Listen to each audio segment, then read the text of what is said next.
Autre titre de ce dimanche, cette traque qui continue dans le Gard. Plusieurs centaines de gendarmes sont mobilisés pour retrouver le meurtrier d'un fidèle d'une mosquée près de Nîmes. Le suspect, âgé d'une vingtaine d'années, a déclaré dans une vidéo qu'il ne s'arrêterait pas là et il est donc considéré comme extrêmement dangereux.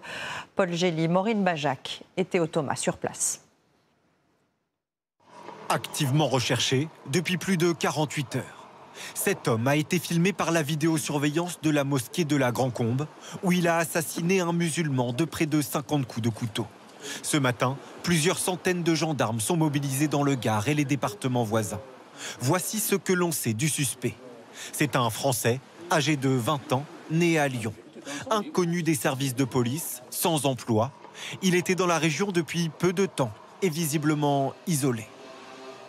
L'individu recherché n'a pas de complice, n'a pas réfléchi sur un plan familial. Cet homme ne pourra pas échapper longtemps à nos recherches. Il a besoin de se nourrir, il a besoin de se protéger.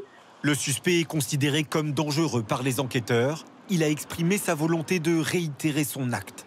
Les fidèles de la mosquée vivent dans la crainte depuis 2 jours. On est toujours aussi inquiet parce qu'on ne sait pas où il est et il peut revenir à tout moment. Ce matin, le petit frère de la victime nous confie sa peine et son incompréhension. Je n'arrive pas à imaginer qu'il a été tué comme ça. Il était gentil, intelligent et il respecte tout le monde. C'est vraiment atroce. Je ne sais pas comment expliquer. L'assaillant a tenu des propos injurieux envers l'islam à plusieurs reprises durant l'attaque. Ses motivations font peu de doute pour le parquet. Le mobile raciste ou islamophobe est une des pistes sérieuses sur lesquelles nous travaillons. Hier soir, le Premier ministre François Bayrou a réagi.